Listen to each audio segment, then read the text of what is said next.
So I've been walking around the last few weeks with music about miracles running around in my head. Miracle of Miracles from Fiddler on the Roof, sung by Motel when Tevye grants him permission to marry his daughter Zeitzel. Motel attributes the miracle to God, never considering that it might be his innate goodness that moved Tevye to grant his request.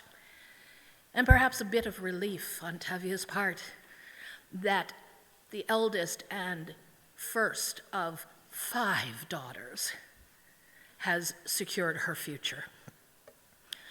Then there's Holy Now by Unitarian Universalist singer-songwriter Peter Mayer, who, by the way, also did Blue Boat Home, which we opened this service with. He lifts up in Holy Now that everything is a miracle, if only we have the eyes and the heart to see that. And then there's a simple miracle that I got here this morning in the midst of a downpour, despite some long-lasting PTS from a head-on collision in bad weather that I experienced many years ago. Believe me, as I gripped the steering wheel, I thought about all of these things. But maybe it's just that I kept feeling myself pulled back to another miracle, that I get to do this work. Another miracle is the multi-age curriculum we used this year. It allowed us, as we had enough volunteers and didn't have enough volunteers, as we had more kids and fewer kids, to combine different classes as necessary through the course of the year, some evidence of which you saw here this morning. And then there's the miracle that I'm up here without a word-for-word script. I don't often give sermons, and they are always a source of anxiety for me.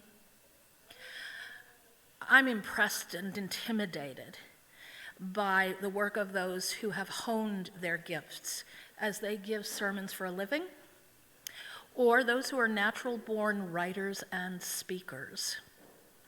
My refuge is to write it all down, rewrite it, and edit it until I'm just flat out tired of my own words.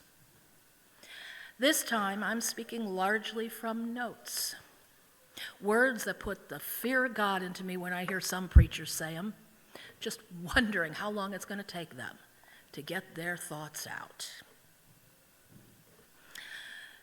There's another miracle, the miracles of the volunteers, many of whom were with us before, during, and now as we begin to exit, notice I say begin to exit, pandemic. And I would like to ask them all, as they are able to rise for just a moment, everyone who did anything to help with Ari this year, I know who you are.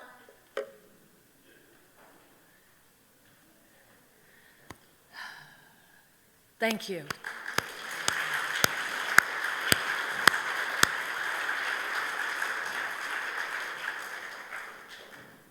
There are a good number who are not here.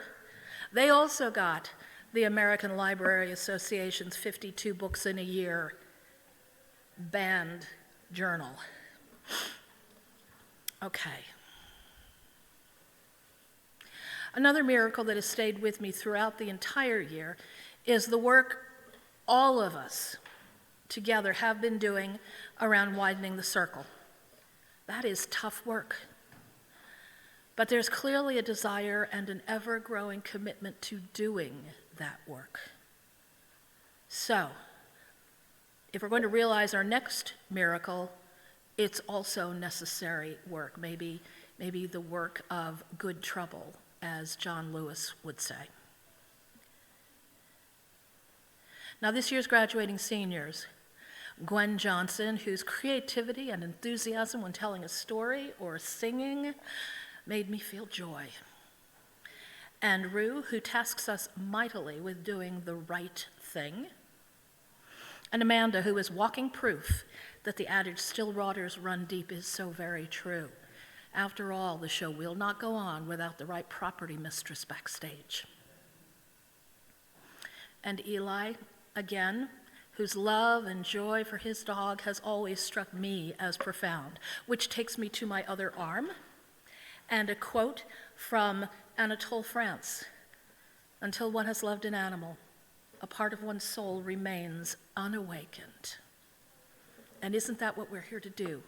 To awaken souls, our own, others, our collective soul, through that work in widening the circle, through our work with our children and youth, through this communal worship. And here's the thing.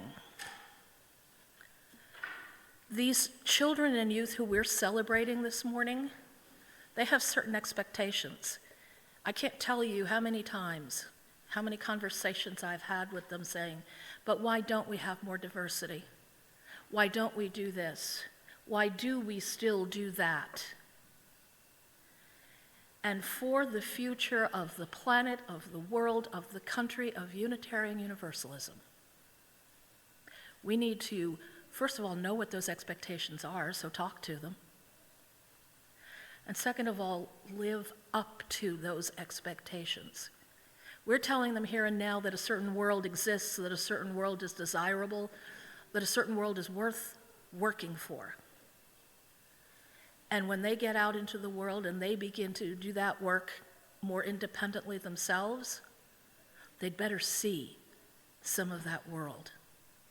They'd better see that we've been doing our work to give them the miracle that never ends, the miracle of good work, the miracle of a world that can be better and more than it is.